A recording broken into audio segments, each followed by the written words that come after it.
everybody, how are you doing today? This is your host, the autistic, optimistic Reactor. This is the Lionheart. Don't mind me for a second. I'm still recovering from my broken foot and ankle, as you can tell from that cat. This boot that I'm wearing, so I have to keep my leg elevated in the meantime. But I'm doing my best to do reaction videos while I am here at home. So yeah, that's why things have been a little bit slow for me, because I've had 2 surgeries. I've had one on my ankle, I've had one on my foot, and I'm on a boot, but can't walk as of yet. Not until close to Christmas. Then doctor says I can start walking. But I am so happy to be back on video, to make some kind of recording for you guys and just post content.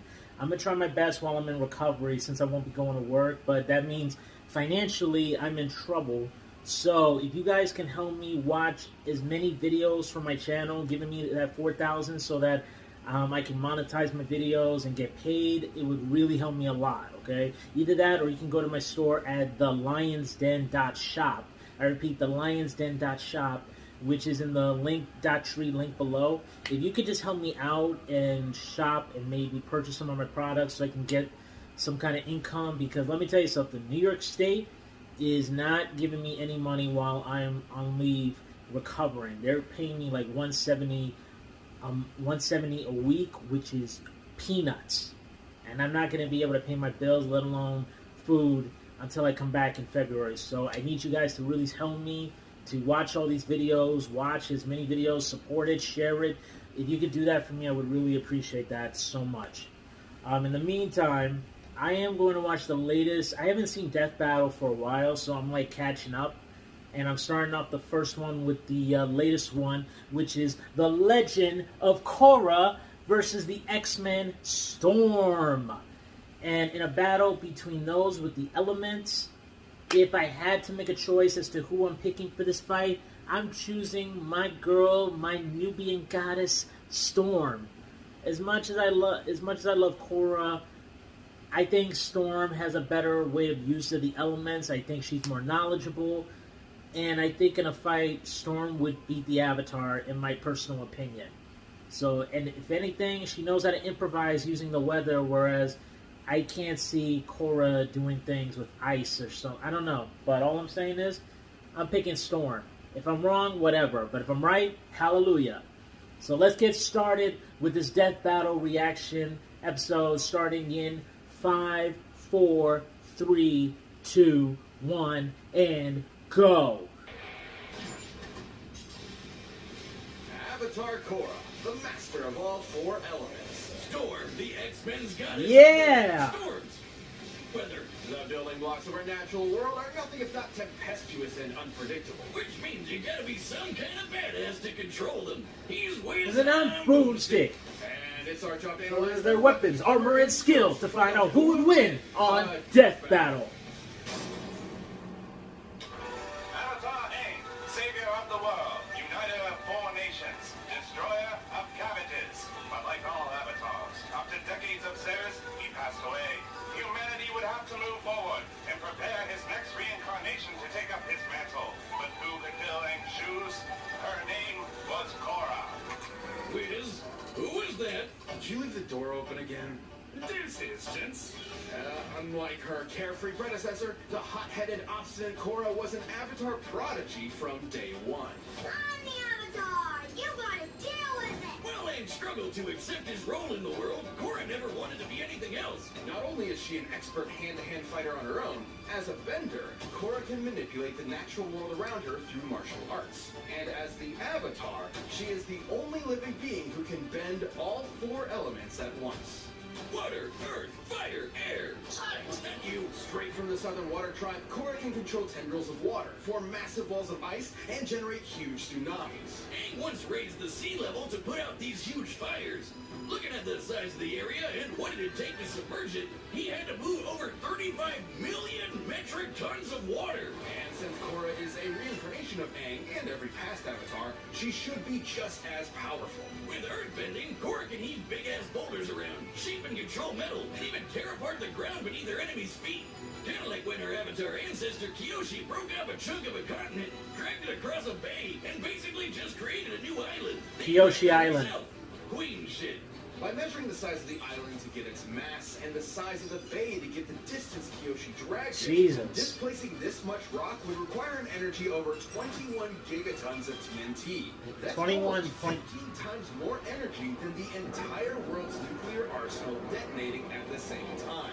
With fire, That's kind of dangerous to know that. Fire, jet into the sky like a rocket, or breathe like a freaking dragon. The perfect element to match Korra's hot-headed temper. However, her final element was completely different. Due to its inherently zen, free-flowing nature, Korra struggled at first to master airbending. Hell yeah. Like all good prodigies, she figured it out anyways. With airbending, Korra could shoot powerful gusts of wind, fly around on tornadoes, and create a cute little air scooter. She used this element to defeat the bloodbender Amon, who was fast enough to dodge lightning. He's not the only one. Zuko and Iroh have caught and dodged lightning as well, and Iroh even caught one from the sky. Hell yeah. The lightning bolt moves at 60,000 meters per second. Comparing the distance Amon moved relative to the bolt, he must have been moving over 200 times the speed of sound. But Korra's That's- more than is just it a that badass fast? martial arts superhero. She also acts as the bridge between the mortal and spirit worlds. The spirit world is a separate plane of reality, and Korra is stronger while she's physically there. Her direct connection isn't coincidence. She and every avatar before her are fused with the spirit of light, Rava. Every time the avatar Whoa. dies and reincarnates, Rava searches out the So we've had spirit another along with their boomstick new before? body, a staple of Hindu and Buddhist cosmology. I've done a lot of research into reincarnation, which I'll demonstrate today with Boomstick and this anvil. Wait, whoa, Whoa. Now, the avatar is usually reborn into a different nation, but I've set this up so Boomstick will reincarnate into the nearest vessel. This identical Oh, clone so it's a body- new vessel. No! Yes, that I feel, buddy. Where'd my banana go? Oh, that is not a good mix. His leg and everything. Speaking of messing with your soul, Korra can remove or restore your bending, bring her past lives for advice, and tap into the kick-ass avatar state. The avatar state massively boosts Korra's raw bending power, turning her into effectively a demigod and the de facto most powerful being on the planet, if she wasn't already. Despite that, Korra's no stranger to failure. She was severed from her connection to the past avatars and was almost killed while in the avatar state, which would have ended her cycle of reincarnation entirely. That last brush with death left her physically and emotionally crippled for years. Even after physical therapy, her fiery spirit struggled to reunite. Korra's Yeah, she was struggling at that time. being the avatar all the way from day one. And the biggest trials she had to face were when her place in the world was challenged. Would everyone be better off without an avatar, or bending at all? But Korra's nothing if not one hell of a fighter. No matter what life threw at her, she always got back up to kick ass. Korra once blocked an energy blast from a giant spirit cannon, which created this massive crater in the center of Republic City, and almost killed everyone. Taking a look at the width and depth of this crater, It's like having a nuclear bomb or something. Korra must have held back a blast worth almost 6 megatons of TNT. More queen shit. And during harmonic convergence, Korra tapped into enough spirit energy to turn into a giant kaiju and battle the dark avatar. I was gonna say, is he gonna say kaiju? And he did. We don't talk about season 2. Okay, 1 was cool. From taking down Yeah, anarchist Master Wan. revolutionaries to fascist empires, Korra proved herself as an avatar worthy of her forebears. Come on, can we just get the storm? Teachers like Tenzin and Toph, and badass girlfriend Asami by her side. There was nothing she couldn't do. Queen shit? Queen shit. Come on, little girl. Give me your best shot. Oh, I always liked that scene.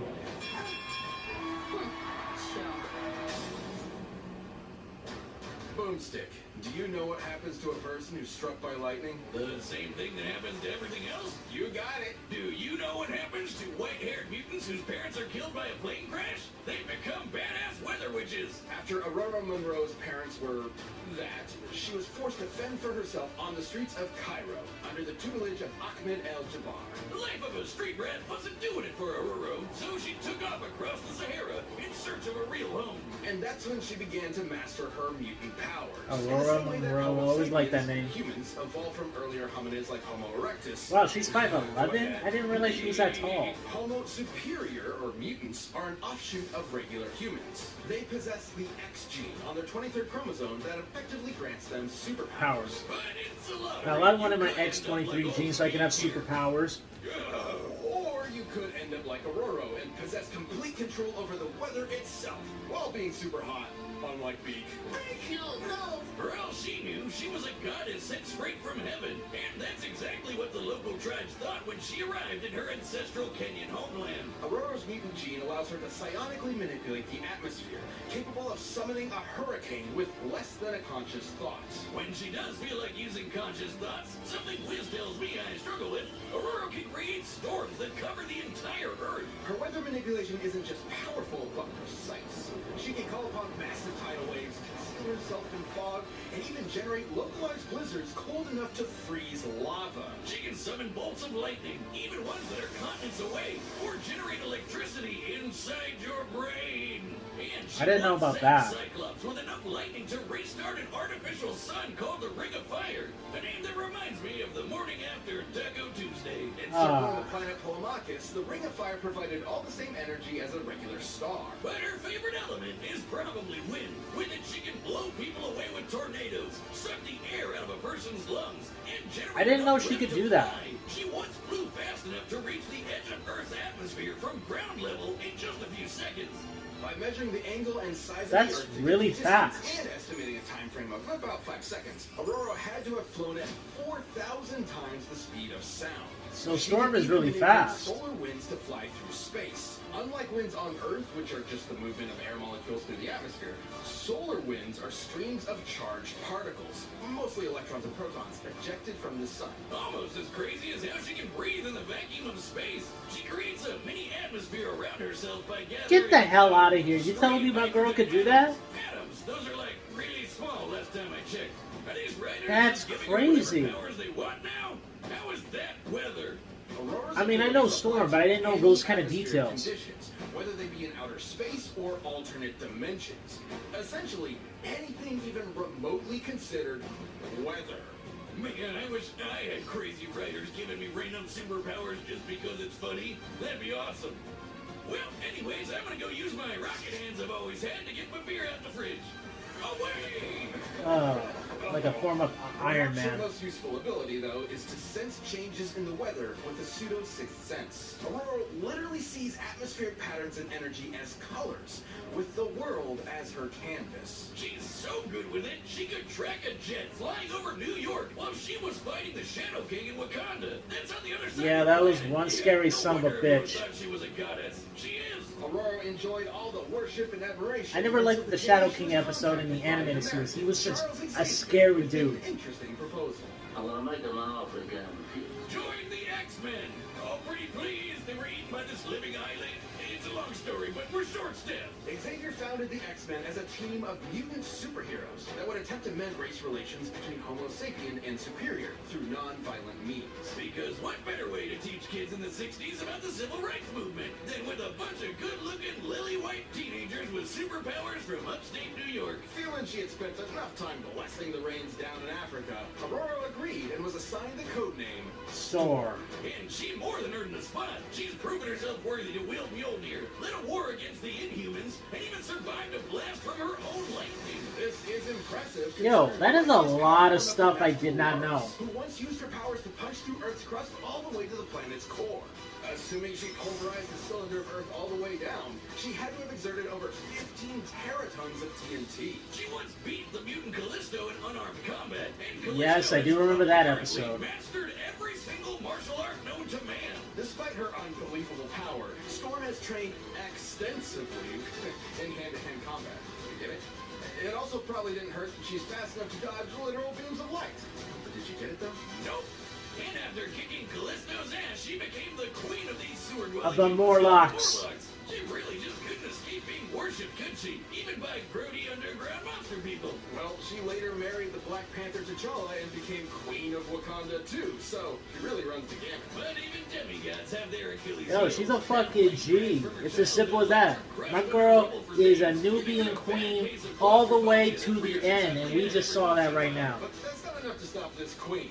After the departure of Scott Summers, I mean, she has a problem with claustrophobia, but of course she did. other than that, she's a badass with that. The two fought over who would lead the team. Despite Scott literally being able to shoot death lasers from his eyes, Storm kicked his ass. And even better, she didn't even have her powers at the time. As it should be, because there's no one more devoted to her team than Storm is. Hell yeah. She may be an Omega-level mutant, but her greatest superpower is her bottomless compassion. Mess with her team, and you'll watch as Aurora's heart of gold quickly turns to ice, as she quite literally steals your breath away. Testing me. It's time you remember why they call me Storm. Yeah! All right, It's time for a death battle!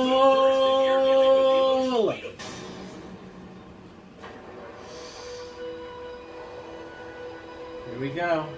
And the graphics are 8-bit like always. On most fights. I'm so bored.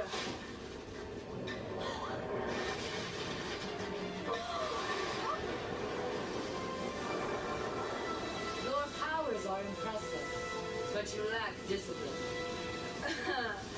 I'm the Avatar, Master of all elements. You want to see for yourself? Let's see who the real master of the elements is. I'll show you what an X-Men can do. I'm going for X-Men Storm.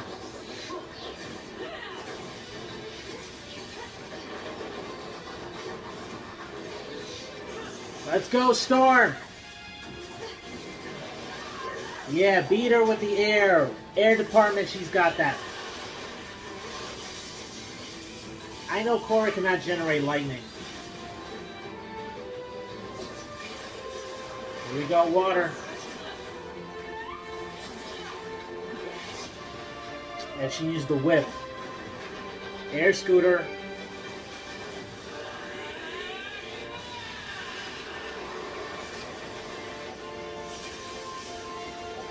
Caused a whirlpool.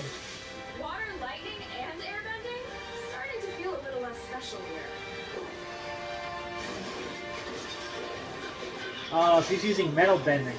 Storm can't do metal bending. I forgot about that theory, that technique. Did she put her in the spirit world? Was that Ryu? Mega Man? Sonic? Who are you? Answer me!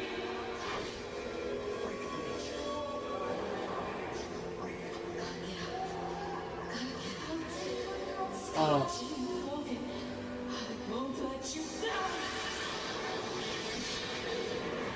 Yeah! Oh, the cabbage is... Oh, my man, the cabbage man never catches a break. You're no bender. Yeah, but she may not be the Avatar, but she gonna definitely show she's better than you, Korra. Ah!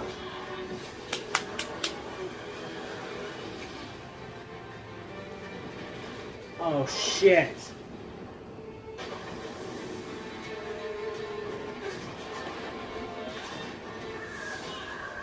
Come on, Storm.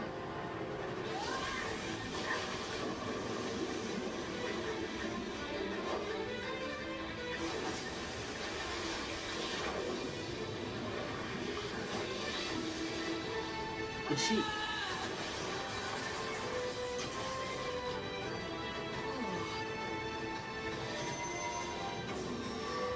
Oh, Rob.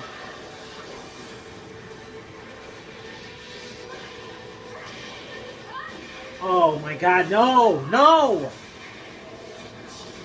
Storm, don't fucking lose! I know what you are, Spirit of Storms.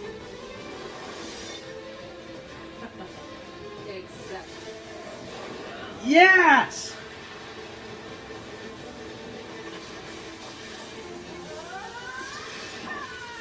Oh, shit.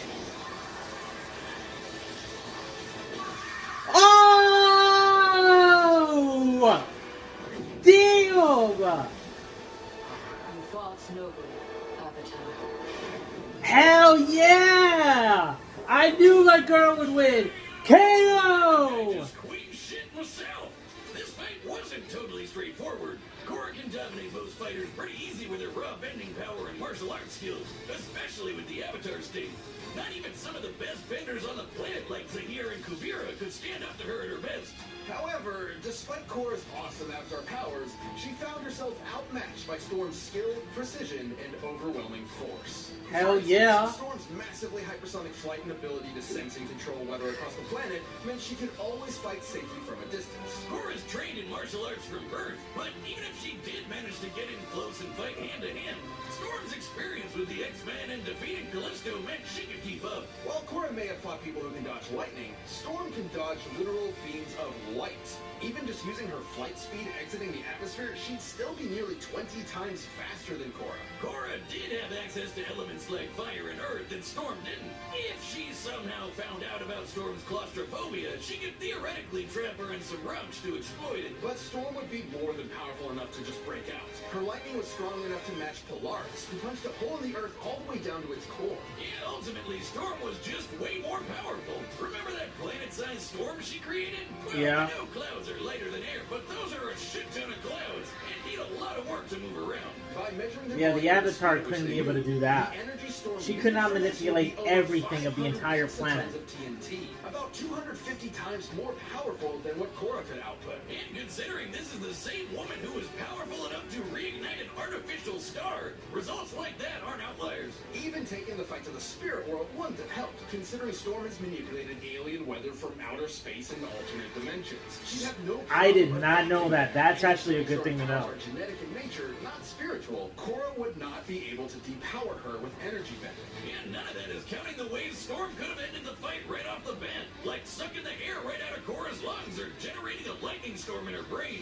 Korra was a tenacious, unrelenting opponent. But Storm's massive range, precise control, deadly skill, and unbelievable power won her this fight. It did. Don't get It bent out did. of shape. Korra just couldn't weather the storm. Oh, another pun? Boomstick? Really? Alright, who's the next fight? Who's the next Thanks for fight? watching this episode. If you want even more action, you should check out the new season of Who Chef is the Mark. next challenger fight? Starring Michael B. Jordan, Dakota Fanning, and David Tennant in a fast-paced animated series inspired by mecha anime. Madara Uchiha? Is that? Fucking Aizen.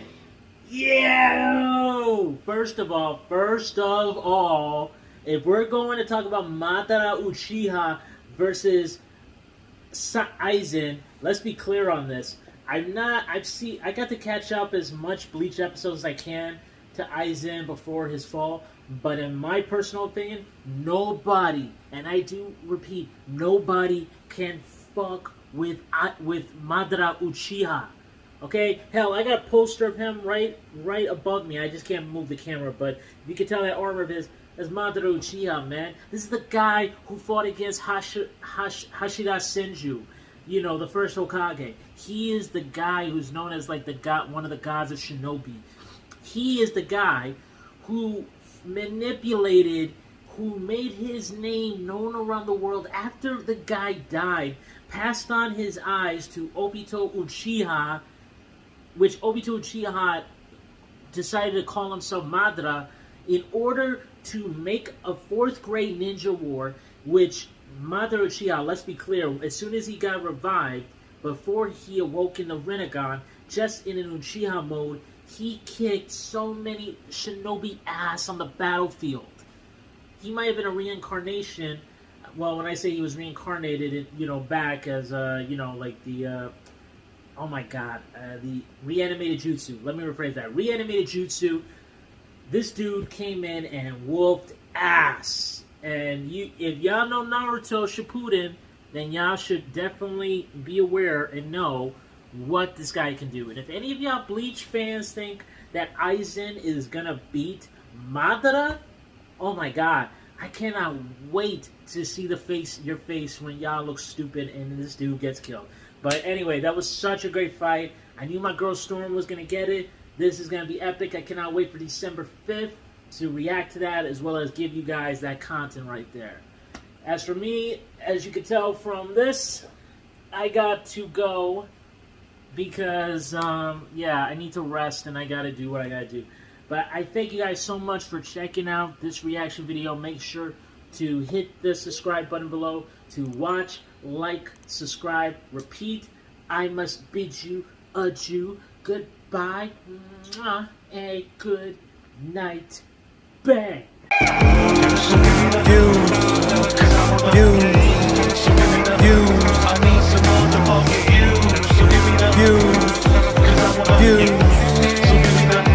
I need some motherfucking views.